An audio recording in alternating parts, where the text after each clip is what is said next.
sangat tua. Berarti jambak masuk.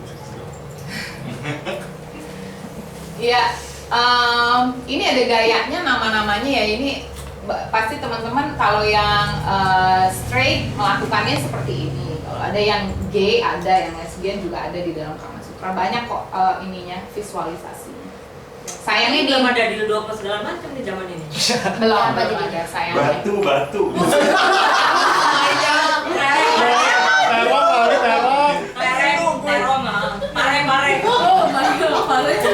Bergerigi dong, Oma kalau pare bergerigi dong. Enak kan? Makanya kalau Kama Sutra dibilang the art of pleasure atau seni bercinta, dibandingkan Tantrayana misalnya the art of enlightenment gitu, cara untuk mencapai pencerahan. Jadi cara metodenya sama tapi tujuannya sangat berbeda. berbeda. Banget deh Tantrayana. Selanjutnya Becek deh gue. Selanjutnya Mas Teguh. Oke, ini yang saya bilang tadi, kalau di dalam Tantrayana, kalau yoga jelas yang diolah adalah bagaimana tubuh, pikiran dikendalikan. Kalau di dalam yoga itu kan ada, kalau yoga Patanjali itu ada 8 tahap ya. Dari yang paling rendah, tahap persiapan niyama-yama itu termasuk tidak boleh bohong. Kalau yoga itu boleh bohong, nggak boleh mencuri, nggak boleh keduniawian, nggak boleh makan daging dan lain sebagainya, vegetarianism. Sampai tahap yang paling atas, yama, niyama, kemudian pratyahara, sampai tahap yang paling atas yang disebut sebagai samadhi. Nah, samadhi itu dia menggunakan tidak lagi pikiran, tidak lagi kalau dharana, dhyana itu masih salah satu tahap di dalam Astanga Yoga. Ada objek yang yang muncul di dalam pikiran, dia harus lihat objek itu, fokus sama objek itu sampai harus bisa mengosongkan pikiran. Entah bagaimana caranya itu, mistik banget itu buat saya ya. Jadi yoga itu lebih kepada ekstase yang dicapai, ketenangan yang dicapai saat pikiran tuh kosong. Serupa juga, tetapi tidak sama. Tubuh juga diolah, tapi menggunakan seksualitas. Misalnya yang diolah apanya? Kalau misalnya tahu kundalini itu biasanya digambarkan seperti ular. Kalau kita kundalininya jelek gitu ya, kan ini ada cakra, ada 7 cakra ya, dari muladhara cakra sampai yang paling atas sahasrara cakra itu yang di kepala. Nah, penentunya adalah kalau misalnya kita muladhara cakranya ke bawah, bentuknya seperti ular, dia ke bawah berarti energinya sangat negatif. Biasanya auranya itu jelek gitu, hidupnya nggak bahagia biasanya. Nah, Tantrayana tujuannya adalah menaikkan kundalini kita agar bisa dinamis. Lagi-lagi itu kata itu keluar, kriya, agar dinamikanya jalan. Jadi aktivitas seks yang sehat justru menunjukkan kundalini yang sehat kalau di dalam Tantrayana. Jadi dilatih bagaimana kalau kundalini, kalau muladhara cakra itu kan tempatnya di alat, di selangkangan itu, di alat vital kita. Kalau itu bisa kita gunakan untuk kepentingan yang atau kita maksimalkan diolah agar bisa mencapai pencerahan, itu sangat baik sekali kalau menurut Tantrayana. Nah, seringkali orang yang aktivitasnya seksnya tinggi pun seperti yang saya sampaikan, kalau Kertanegara dia orgi tapi abis itu vitalitasnya tinggi banget gitu karena dia melakukan ritus gitu. Beda dengan yang berhubungan seksual abis itu gak bisa ngapa-ngapain, teler, capek. Nah, berarti salah itu, dia salah. Kalau gue juga gitu, aktif abis itu. Oh iya. Dia tugas langsung lancar. Luar biasa. Tekanan. Gue ada Tekanan. Beda. karena beda ya. Karena bisa lagi kumpul. Oke, selanjutnya sedikit lagi habis itu kita bisa tanya jawab. Oke. Dari tadi ini kita udah ngomong yang datangnya teori-teori yang datangnya dari diimpor dari luar gitu. Tadi kuilnya juga masih kuil Khajuraho. Tapi kalau kita lihat ini dari Candi Suku. Candi abad ke-15 justru dibangun menjelang kejatuhan Majapahit. Jadi waktu Thomas Raffles menemukan Candi Suku itu, keadaannya benar-benar hancur, kepala-kepala dipotong. Jadi bukan hancur karena kena gempa atau apa, tapi memang vandalisme karena itu era ketika Candi Suku ini dibangun langsung bersambutan dengan datangnya kerajaan Islam. Jadi banyak sekali kepala-kepala dewatanya yang dipotong. Yang sekarang sudah dipugar lagi, sudah dilakukan renovasi.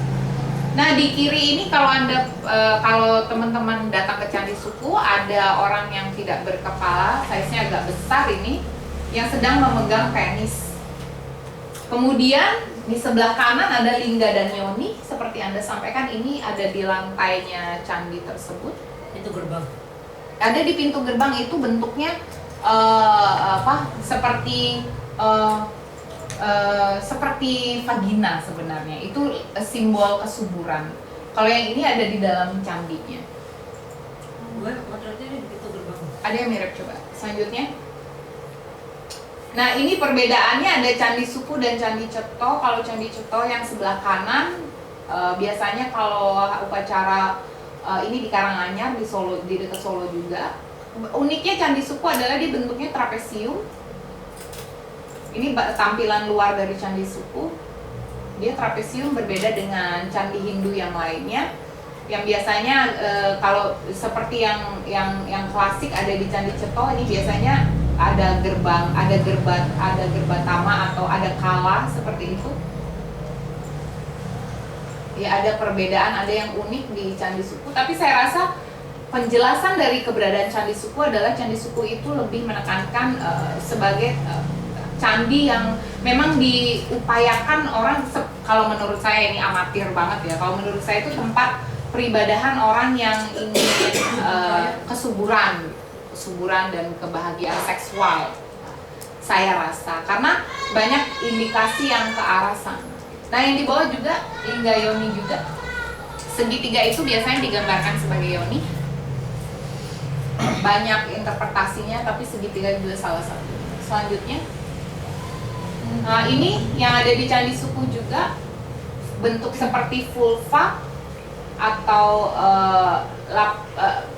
vagina dan bibir vagina, divine vulva, dan ini disembah oleh Tantrayana sebagai simbol kekuatan feminin. Di Candi Suku juga sebagai simbol kesuburan, fertilitas, dinamika lagi-lagi kreativitas, penciptaan lahir dari vulva ini, vulva agung ini. Saya rasa udah ya. Oke. Kita bisa tanya jawab. Menarik sekali ya paparan dari Mbak Saras. Jadi kita dapat pengetahuan baru, terutama yang bagian-bagian akhir tadi ya. Jadi bagi teman-teman mungkin ada yang ingin ditanyakan langsung, kita buka sesi tanya jawab. Buat sesi pertama saya batasi 3 penanya dulu. Kami persilakan buat yang mau nanya. Oma, Jangan dong. komentar aja Oma. Aku cuma kamu ada itunya apa tantranya untuk sebelum apa ya tadi bilang ada mantra untuk tantra, ada yantra gitu. Nah itu ada kamu ada Iya, namanya Tantra Loka. Iya tantra. Kitabnya Tantra Loka. Tantra Loka ada. Tantra Loka dari Buddha. Boleh sih, boleh. Bahasa Inggris atau bahasa Nggak diterjemahin. Sanskrit, Sanskrit? dikit terjemahannya. Ada yang sifatnya kondens aja, ringkasan. Ada bahasa Inggris. Ini nggak Apa lengkap. yang ringkasannya bahasa Inggris? Ada. Itu sebetulnya jumlahnya berapa banyak tuh si tantra lokanya itu? 300-an. Halaman. Sebetulnya nggak banyak ya. Ketimbang Suta Soma Cuma Suta Soma kan, misalnya atau Suta Soma kan banyak ya cakupannya. Saya rasa nggak cuma membahas tentang iya, tapi kan juga dunia keseharian, tapi politik juga, spiritualitas, religi. Kalau itu khusus bicara tentang praktik. Jadi tapi halamannya cuma 300 atau 300 bait? 300 halaman. Dan itu dalam bahasa Sanskerta ya? Baru diterjemahkan aja abad ke 17-18 paling. Pasti itu Sanskrit kan Sanskrit tua sekali. Ya. Sanskrit sampai sekarang juga masih Sanskrit tua aja. Bukan kan ada yang agak mudaan gitu, yang menjadi Sanskerta yang dipakai sekarang di Indianya. Hindi. Ya, iya. Bahasa Hindi. Beda sekali. Hindi sama Sanskerta itu beda sekali. Beda sekali. Karena kayak Jawa, bahasa Jawanya Sutasoma sama bahasa Jawanya Serat Centini itu udah beda sekali. Serat Centini itu berat banget. Sampai sekarang terjemahan yang jilidnya lengkap itu tidak ada. Nggak ada. Karena mohon maaf ya, Serat Centini itu bahasanya sangat filosofis. Bahasanya itu sangat filosofis. Saya sama beberapa teman-teman saya yang linguis Jawa juga, Jawa kuno, dia aja nggak sanggup. Berat. Jadi ya paling hanya beberapa bagian. Itu kenapa yang dikenal bagian erotik-erotiknya aja, Oma. Karena orang maunya terjemahin yang itu. Kayak bagian manusia dengan alam itu padahal etika lingkungan itu gila banget Centini itu. Kemudian estetikanya juga luar biasa. Dari estetika misalnya dari masalah kebudayaan orang Jawa makan itu seperti apa, masaknya bagaimana, menginang, kemudian bertaninya itu khas yang tidak mau mengganggu harmonisan alam gitu. Itu jarang sekali ada yang bahas karena banyak sekali teksnya, banyak berapa belas sekali. gitu kan.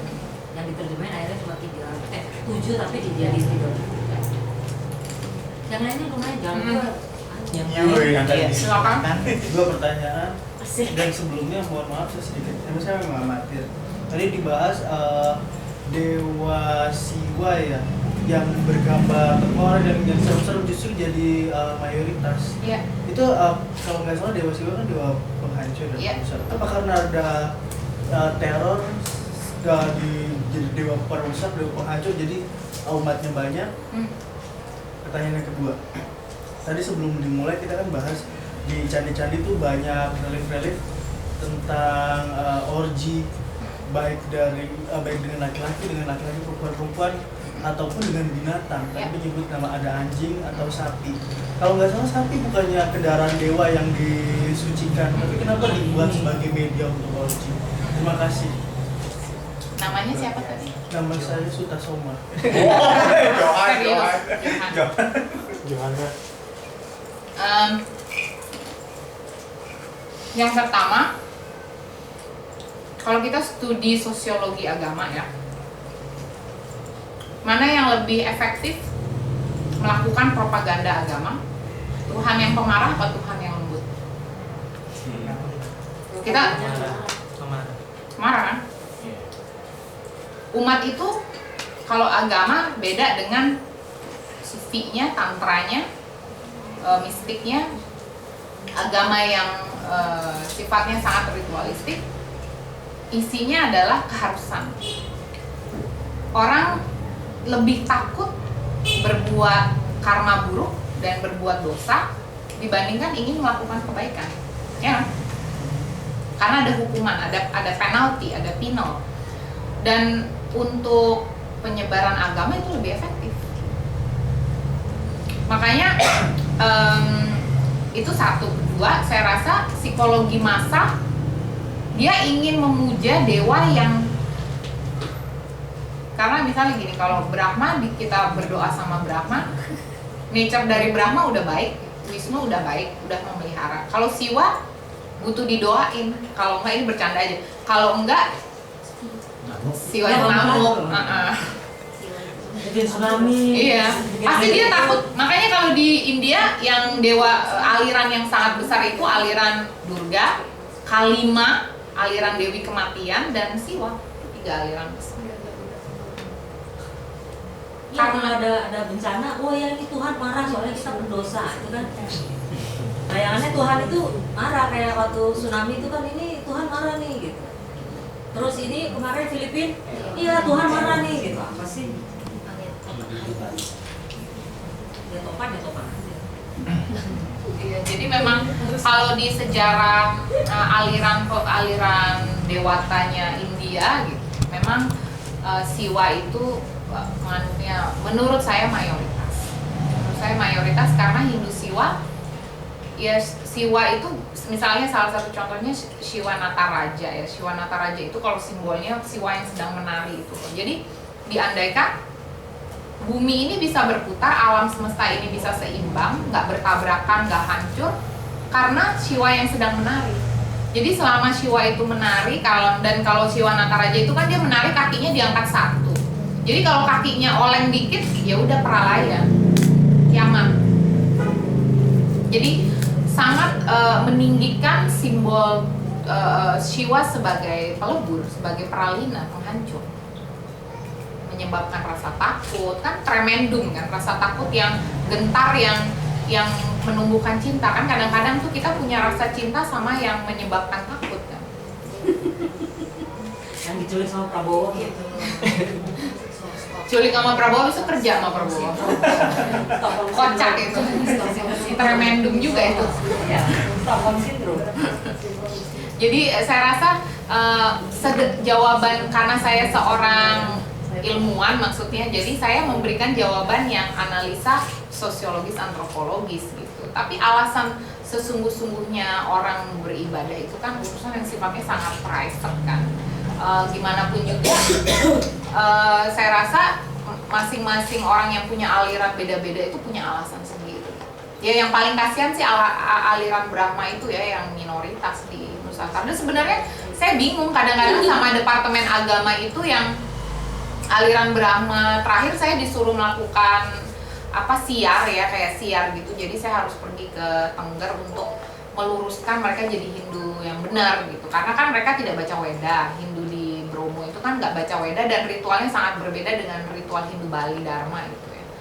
Dan mereka diharuskan membaca Weda, Trisandya dan lain sebagainya biar KTP-nya namanya Hindu gitu. Jadi bukan aliran kepercayaan yang lain. Sayangnya saya melihat Indonesia ini kecenderungannya dia ingin menghancurkan nilai-nilai lokal gitu.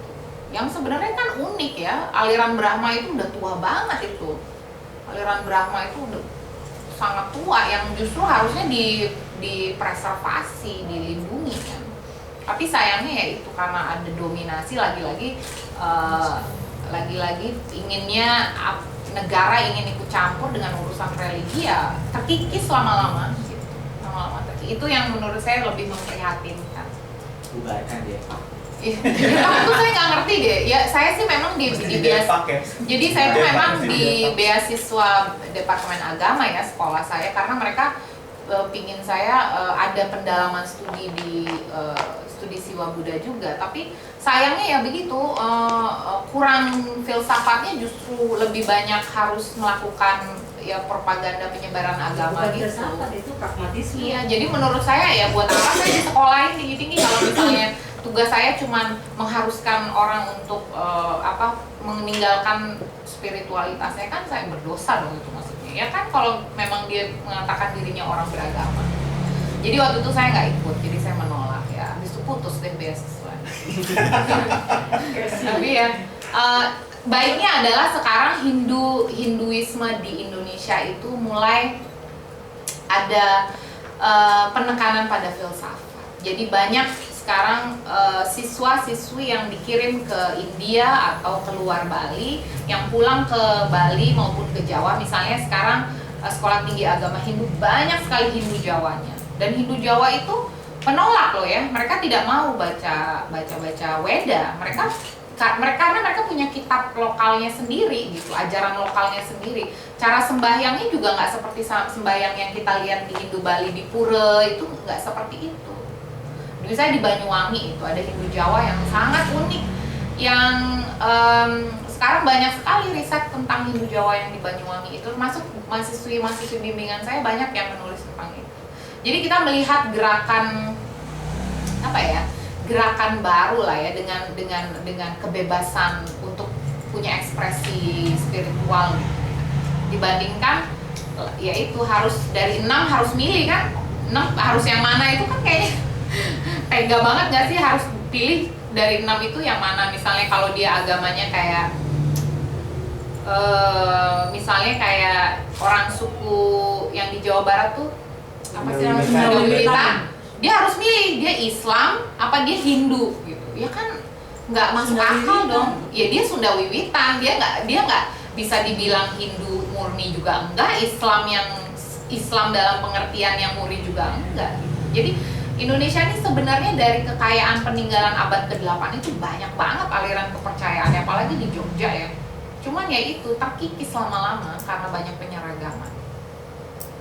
Jadi susah Orang sekali. yang jangankan itu. Ini pengalaman saya. Iya. Pergi ke kelurahan, sembari ganti KTP, terus bilang bahwa saya minta dong agamanya diganti. Ganti apa Bu? Ganti agama Buddha. Oh jangan. Terus saya bilang, oh, jangan, kenapa? Emang kenapa? Ibu kan pribumi kan? Iya. Jangan agama Buddha Bu. Agama Buddha tuh agama pri. Saya bingung kan. Sampai sekarang nggak bisa ganti mau agama apa gitu. Kalau pribumi itu harus agamanya Islam. Terus saya bilang gini, bukannya di Jawa Tengah itu candi Buddha terbesar di dunia itu agama Buddha gitu. Tapi sekarang agama Buddha itu keturunan Cina Bu. Jelas ngomongnya gitu. Aduh, mana ibu mukanya udah sipit-sipit gitu. Pusing aku. Ibu mau lucu aja Bu, dikit Bu, masnya Kasihan. Saya kalau bercanda Kita kasihan banget kalau lucu. Jadi suami saya juga suami saya Nasrani. Tapi dia mikir kasihan juga ya Hindu itu di Indonesia dikit banget gitu. Apa saya masuk ke Hindu aja ya? Saya bilang janganlah, orang Hindu itu di dunia nomor 2 terbesar, nomor 3 terbesar kan. Karena penduduknya di India banyak banget yang agama Hindu. Kalau di Indonesia sedikit gitu. Di India Tapi mayoritas. mau ganti aliran kepercayaan juga. Ya udah deh, saya kebatinan aja deh aliran kepercayaan. Nah, ibu aliran kepercayaannya apa? Harus jelasin. Alamak. Sayangnya Oh, ini belum tercatat, Bu. Di Kemenak belum tercatat alirannya itu. Masih liar. Pusing lagi kan. kalau teman-teman ke India, beneran dia misal ada Sikh, ada juga yang Sadhu, ada ya Tantrika, banyak banget alirannya. Nggak bisa saya bilang orang India tuh orang Hindu, tapi kan cara menghitung populasi pinginnya menggampangkan itu tuh mereka semua Hindu gitu, tapi beda-beda semua. Nah, lucu di Medan itu ada kuil Sikh. Dan orang nggak tahu sebenarnya kuil Sikh itu seperti apa.